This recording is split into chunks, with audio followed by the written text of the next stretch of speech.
Welcome to the Riff. Today on the Riff, Jeremy gets to sit down with Terrell Dawson, the student director at the Springfield campus. They get to talk about Terrell's story and why he is passionate about creating a safe place for students to find and follow Jesus. We hope today is helpful. Thanks for listening.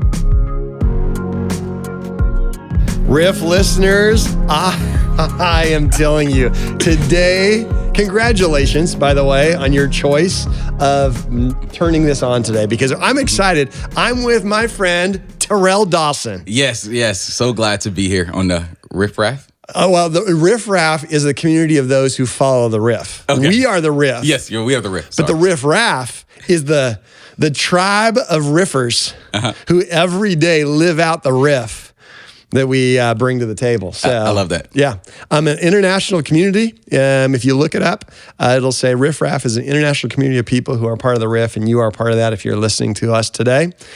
So Terrell, today my goal, one, you just walked in. But it's the Riff.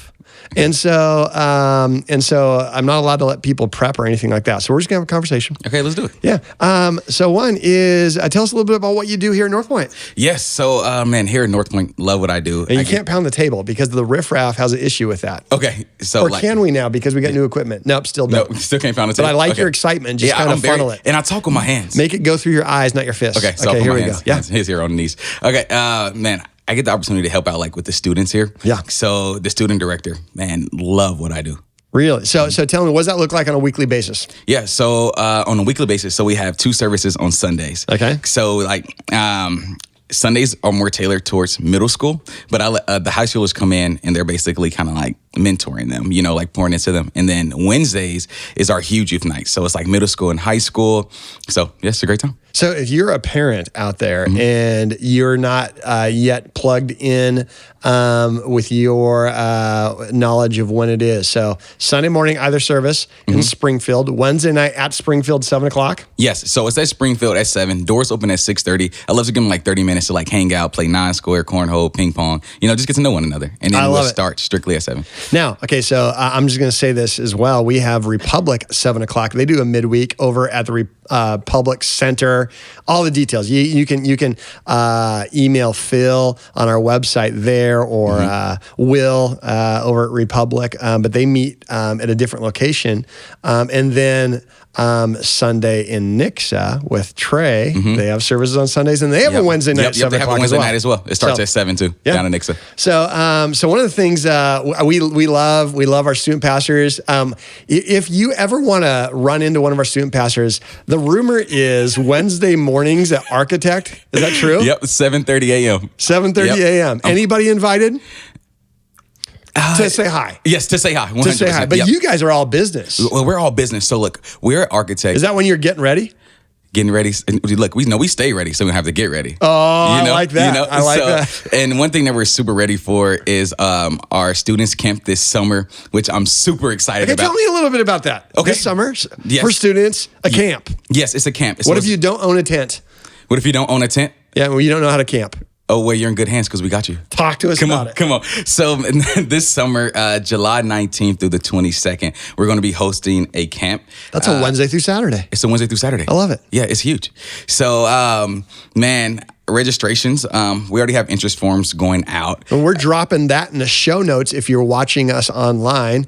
We have those show notes in the link. Otherwise, go to our website and you'll be able to see all those links. Yep. So the idea is a 3-day blitz. So it's like, okay, hey, parents will drop students off at their specific campus and then we'll bus them all to Springfield. And like we're hanging out from like 8:00 that morning to about 9:30 at night, and we'll bus them back to campuses, and then that's when parents pick them up. So we're going to do that for 3 days and have a great time. So it starts all Wednesday night with a big service. Yes. And then Thursday, Friday, Saturday. And so it's not one of those deals where you need to worry about like driving way out somewhere else, or you're home every night, but all day long for those 3.5 days. This is going to be great. We end on a Saturday night with a big service together with baptisms as well. Baptisms, come on. It's going to be big. On. And that's a service that we want to invite all the parents out to, is that baptism service. That's going to be Saturday night, 5:00. All the details are coming. But July, our student pastors are excited about that. You guys pitched it to me. Yes, I was excited. Y'all did a good job. We were super nervous. Yeah. Bottom line, though, is people are going to experience Jesus. Students are going to experience Jesus. They're going to get to know a bunch of friends in their age and stage of life. And there's going to be leaders who are there who help give them resources and help give them guidance. And I love it. I love what God's doing. So we got Trey over in Nixo. We got Phil White over in Republic and Terrell Dawson up in Springfield. So love this team, man. This is a good team. Yep. And love hearing how people are getting connected. If there's any way we can serve any of you out there with students, don't hesitate to let us know. Go online, drop us a line. But Terrell, today I want to hear a little bit of your journey. Okay, so you come from Kansas City, right? Born and raised Kansas City? Born and raised on the Missouri side. On the Missouri side. Okay, what do you think about Kansas City on the Kansas side? Did you say big difference? Oh, huge difference. And you said it in the kind of way I feel like you prefer the Missouri side. Oh, 100% prefer the Missouri side. Okay. It's just because people are like, hey, I'm from Kansas City. And I'm like, okay, what park? Overland Park. I'm like, no, that doesn't count. It's not the Missouri side. The Missouri side. That's where you go to Ross Dress for Less. I know that because Leanne likes to shop in Overland Park. Yep. They do have a good mall, the Legends. Okay. That's about all they got. Okay, very good. And they also have NASCAR there. Are you a big NASCAR guy? I am not a NASCAR guy. You're not a NASCAR guy? I'm a Chiefs guy. Okay. Chiefs are on the Missouri side. Chiefs are on the Missouri side? Oh, 100%. I always thought they were on the Kansas side. No, are you serious? I'm just kidding. Okay. I'm just kidding. Okay, so big Chiefs guy. So how long you been a Chiefs fan? Oh, since the day I was born. Really? No, that's impressive. I was born into it. It took me about 4 years. So do you remember growing up, who were some of your favorite Chiefs growing up? Man, my favorite Chiefs growing up all time, Jamal Charles. Oh, really? Oh, easily. Really? Jamal Charles carried the team on his back. Really? Yep. Now, how old are you? How old am I? 22. So does that mean you're old enough to remember Joe Montana? I do remember Joe a little bit. Okay. But we got Steve Joe DeBerg? No. Or who were your quarterbacks growing up for the Chiefs? So I do remember Joe. And then the next one I remember is Matt Castle. Matt Castle. I've got a Matt Castle jersey. He was terrible. Well, if you ever want to borrow a Matt Castle jersey, okay, I'm your guy. You got me. Would you like to borrow one? No. Okay.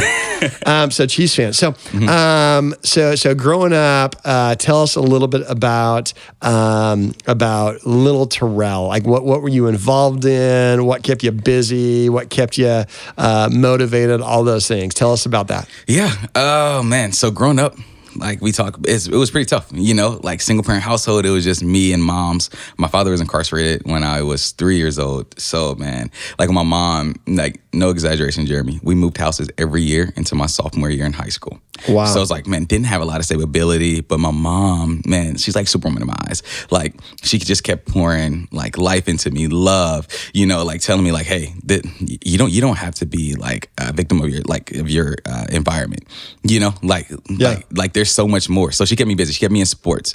So sports was one of those things that I believe kept me out of a lot, and one of the things that got me to college. So man, but okay, so now time out. Okay. I had a chance to meet your mom.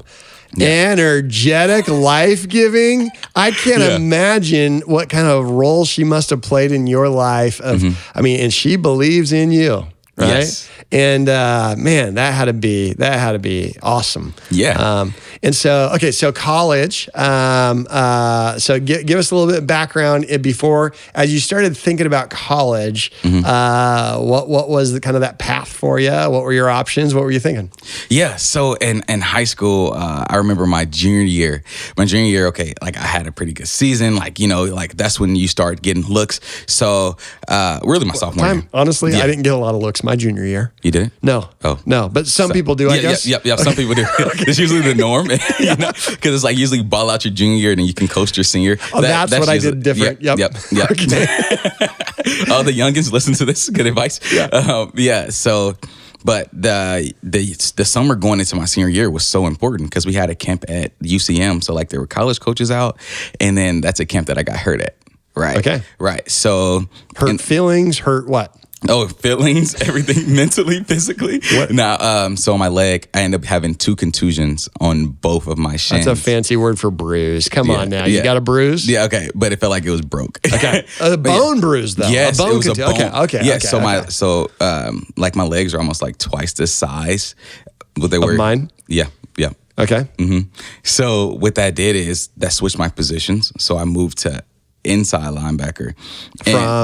I was playing like outside. Okay. I was playing outside. So then like you have range of doing everything. Like you can like think of it like a Nickelback to where like you can drop back, Like the you band? can come down. Oh, like a Nickelback position. Oh, Like think about like I thought it was just a band from Canada. No. Have you heard of Nickelback? I haven't. You haven't? Nope. You are one of the luckiest guys I've ever met in my life. Was it great music? It was music. Oh. And it was Canada's finest. But okay, keep going. Keep going. So Nickelback, more than a song, it's a position. It's a position, one of the most vital positions. Okay. Yeah. So I moved to inside backer. Now just imagine I'm like what 5'9" on a good day. I'm probably like okay, what With your hair. Why'd you look at me? I was going to say, you look 5'11" to me. Thank you. Yeah. Thank you. I'll take that. Yeah, and I'm probably like 190 at this time. Just not a good mix. So then I've never asked your weight. I always wondered. Okay. Yeah. Keep going. Oh, I'm not 190 now. Okay. Yeah. Keep going. Okay. So yeah, just lost a lot of interest, like just in coaches, because I mean nobody wants a 5'9" like middle linebacker Because right? you don't feel like you're big enough. Yeah, you're not tall enough. Like they want for Division I level, they want 6 foot minimum. Okay. You know, so played that whole season, middle linebacker. Didn't have a great season. A school took a gamble on me down in Iowa, so played there for a season, and then transferred to Missouri. Did you State. play inside linebacker? I played inside and outside there. Okay. So, which was great. So transferred to Missouri State, played safety. And this is for who? Is this for Steck. Okay. Yeah. Coach Stack. See, that's the thing. See, people forget Coach Steck was a defensive coach at Mizzou. One of the best. That was one of the best there. So he understands. And you have a connection. Yeah. Yeah, or my cousin played for Steck. Okay, so tell us a little bit about that. Yeah. Which part? You're your cousin. Yeah. So you have a mentor in the business. Yes, there. I literally have a mentor in the business. Okay. So my cousin went first round from Mizzou under Steck's defense, right? So Steck is kind of like, he's kind of like seeing me come up. Then he gets a job at Missouri State. Like we reach out because like, come on, Steck, no, I can ball. Yeah. So yeah, and then so like yeah, my cousin made the connection, and then man, they took a gamble on me, and went there, broke my wrist within the first month. So, so yeah. But, wow. Mm-hmm. So you get to Springfield and a scholarship to play football. Mm-hmm. And what was that life like? Did you feel like now you made? I mean, it's D1 football. How much pressure did you feel? What did you go through when you got hurt? Was it devastating to you? Like, just kind of walk us through what that life was like. Yeah.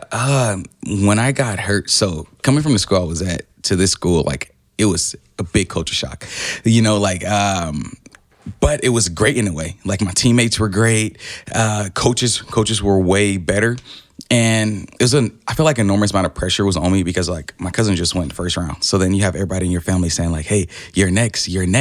Like, hey, you need to ball out this year. Right. And then when you first get there and then you break your wrist, everybody's kind of like, oh, and then the coach is like, man, we took a gamble on you. And like, you came here and you broke your wrist, like the first year here, like your first month. So like at that point, it was pretty much like a down moment. But the good thing about it is that like I was still like able to practice. And so like I would just wrap up my cast. So like wrap up my cast, like in huge like bandage. And I was still able to practice. So like I showed them that I wanted to be there. Yeah. So that's kind of like why they kept me around for another year. That's awesome. Mm-hmm. Okay. So you graduated from Missouri State this last year. Yes, December. And so one of the things that was influential in your, just walk through faith.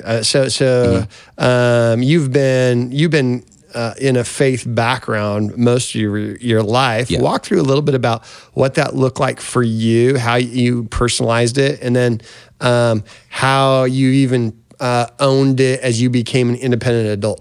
Yeah. So, growing up, like we would go to church on the weekends. Yeah. But then it's like during the week, hey, like we're doing whatever. Like, you listen to gospel music on the way out, listen to gospel music on the way in, trap on the way out. Okay. So that's what I just thought that it looked like, to be a Christian. And then, man, when I got to school, it was just like, for me, it was like, okay, go to church on Sundays and then football, everything else. So it's kind of like I was idolizing like football. And then there was a guy on the team who like asked me, he's like, hey man, you're a Christian? I was like, yeah, bro, like I go to church, and then which is that's a huge mentality. I'm a Christian because I go to church. Yep, simple. Yeah. Mm-hmm. So what do you say? So then he was like, hey, come to this conference with me, right? So I went to a conference. It was great. And then after the conference, he was like, hey, like, let me disciple you. And I was like, dude, that sounds really cool, but I just don't have the time. Like, listen, I just got on my cask. All I want to do is focus on like football. You know, like I got to study my playbook. You know, like I have practice. I have film study. School. Like, school. Okay. Yeah, school. Throw that out there. Yeah, right, yeah, school. So I'm like, dude, I just don't have time. So then like just over the course, like he just kept asking, and I kept pushing him off. And then like, man, when I wasn't playing anymore, right? And then I was faced with that decision, Jeremy. It was like, okay, hey, dude, you can like, because like I knew that I needed to do more, like, you know, like start taking my faith serious, but I never did. So I was like faced with that decision. I was like, okay, hey, do I go all in and just give God a chance, you know, and kind of just see like what this dude is talking about, like what's different, like what I need to be doing different than what I'm doing now because I feel good? Not really. Yeah. But, or do I keep living for myself? So then I called him up that day and then like we met up and then he just been like discipling me. He discipled me for like the next, 2 years, like literally just pouring into me. Wow. So, what did that look like? Was it a Bible study? What was it? Q&A? What was that like? Yeah. So man, we were probably meeting up like crazily, like 3 to 4 times a week, like pouring up, like we're doing Bible studies. And then I got to meet like some of his mentors. Then he got me plugged into a campus ministry. So now I'm plugged in like with the director of campus ministry. So now like I'm doing Bible studies with him. Now I'm on leadership of this campus ministry. So now it's like they're leading me and now I'm leading other guys. And then I go to Kaleo, which is like a 9-week discipleship training, right? You know, and then now I'm learning how to lead other guys even more, like, you know, just getting more equipped. And then that next summer, like I go back to Kaleo and now I'm a leader leading guys, in this 9-week discipleship training. So yeah, that's awesome. Okay, so tell us a little bit about how your journey crossed paths with North Point. Yeah, so here's what's funny. So for me being in Kansas City and coming to Springfield, churches, it was just way different. You know, coming here, like churches were just way different. I mean, like just from like the worship to like everybody not looking like me, you know, walking into church. So it was like just a huge culture shock. Culturally a big gap. Yes, huge. So I remember when I came here, I was just trying out different churches and I was like, okay, this is not clicking. I'm just going to watch my church from back at home, right? And I haven't tried North Point yet at this time. And then one of my teammates he was like, hey, bro, I'm going to get baptized at this church. So, you know Trent Michaels, right? Yeah, Trent Michaels, he was our film guy for our football team. He told me he was the quarterback. No way. I'm just kidding. I'm just kidding. I'm going to call Trent after this. Yeah. So Trent was the film He did tell me he can D you up in basketball. That's for real. No. Ask everybody. I cook Trent. Okay, let's go. Okay. Let's go back. Okay, so, baptism. Yes. Film guy. Yeah, film guy, Trent. So he invited one of my good friends, Jimmy, to North Point. And Jimmy's like, hey, Terrell, I'm going to get baptized at North Point. And I'm like, okay, cool, when? So we go to a baptism service. And I'm like, whoa, like, okay. I like this. I like this church. Like, you know, I can come here. Like, I sat in the front row because, like, that's me. So I'm a guy. I'll be honest. In church, I get distracted easily. So I got to be like right here. And then if I'm singing, I know nobody can hear me because I'm sitting there right back to the worship team. Right. So it's great. So I remember I sat there. Man, worship was amazing. And then just the way that like you just kind of like made me feel welcome, even though like when I walked in I was like, oh, okay, you know, like the culture shock. Yeah, just the way I felt welcome there. So then I just started like coming just consistently, and then so I was coming consistently, and then I think like the first real connection I made was with Will, served at the doors, and then one huge moment was when Preston became campus pastor. Okay. Right? So I'm sitting there in the front row. You made the announcement. And I'm like, man, I got to connect with this guy. So then after service, I go find Preston. I'm like, bro, hey, my name is Terrell. You probably don't know me, which is cool. Hey, let's get coffee. Just like that. And then we grab coffee. And then like we just been connected since. That's really cool. Mm-hmm. I remember you would always sit in the front row. You'd have your notebook and your Bible. Yep. And I'm like, man, this is a guy who's hungry to grow. And I remember talking to you in the lobby once. You were talking about Kaleo. Yeah. And I said, hey, if you go down there, send me an email. Yes. Send me an email. Mm-hmm. And say, hey, we will help at some level, right? And I remember you followed up. You said, hey, I'm going to Kaleo. And then and you went there. Just kind of keeping track of how God was using you. Yeah. And is that connected with crew? Is that or is that different? Student mobilization. Student mobilization. Okay. Yep, student And so great ministry. We've had a lot of different people at North Point over the years being involved with this. So I had a lot of, I loved the idea of going there and you're learning to share your faith. I mean, it's just leadership. It's everything. So you're very involved. And then, man, was it last August? Was it when August. you joined the staff August. at North Point? Yep. Yeah. And so I've been a youth pastor, graduated, and then came on in a full-time capacity. Yes. This last year. So Love it. Love it. Absolutely love having you. What are you learning about life now that you're 8 months in, but probably 4 months in full-time? What are you learning about this role as a student pastor? About you? Yeah. What jumps out to you? I would say one thing that jumps out to me it's just like very, very intentional on like, okay, you're pouring out a lot. Been super intentional that like I'm not just trying to do it on my own, that I'm staying connected to the source, as you know, as I would say, so it's like making sure that I'm spending intentional time with God. Because I remember like when I was part-time, like it was just like the time where I would just like run, and I'm like, wait, like why am I feeling like this? And then I had a good conversation. It was actually with you over when we were at George's. George's one great place for breakfast. Yes, great place. This is a George's promo. Yeah. So, man, like you just like constant reminder that like, man, like you can't do this on your own. If you're pouring out so much, like you have to find a way to like get poured into. Yeah. And that's, so like, I think that's one thing that like, I'm just constantly learning. Yeah. So what do you want for students? Like if a student walks in, they find themselves in your program or they find themselves showing up at camp because it sounds like a good time and it will be a good time, but they show up there. What do you want them to experience with Jesus? Yeah. So my biggest thing and that's something I even like talk to leaders about. It's like, man, every student that walks in, like I need them to feel seen and known. Yeah. Right. Because like, hey, our mission is a safe place for them to find and follow Jesus. So it's like, hey, I want them to feel seen and known when they walked in here. Like, because, but my mom told me, she said, treat everybody as if they felt they were invisible. Right. So like, I encourage my leaders to have that same perspective because you never know what any student is walking in with. Because I think about my life and I'm like, dude, I was carrying a lot. Nobody even asked me like I was doing besides my mom. Yeah. So it's like let's do that. And one thing I want each student, like when they walk in, I want them to hear the gospel.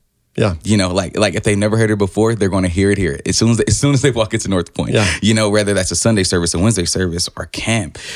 So just being able to make sure that they hear the gospel. Yeah. As you think about your role and what God's doing in your life, what do you say if you had a chance to go back and see little Terrell, 7, 8-year-old Terrell? What would you tell him now if you had a chance?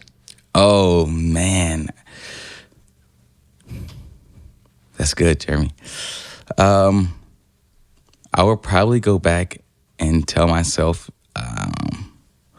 to let go control of a lot of things. Because when I was younger, I tried to control everything. And I felt like if I couldn't control it, then I was failing. Yeah. So it's like, hey, I have to release control and release it into God. Yeah. Instead of me just like, no, I got this. It's like, hey, no. Yeah. Give it to God. So another random question. Do you have a favorite staff member? Not me. So let's say tied for second. Okay. Do you have a favorite staff member out there that you just want to give a shout out to? A favorite staff? I don't play favorites. Nope. Okay, how about this? Okay. This might be easier. A least favorite? A least favorite? Yeah, and why? Will Maxwell.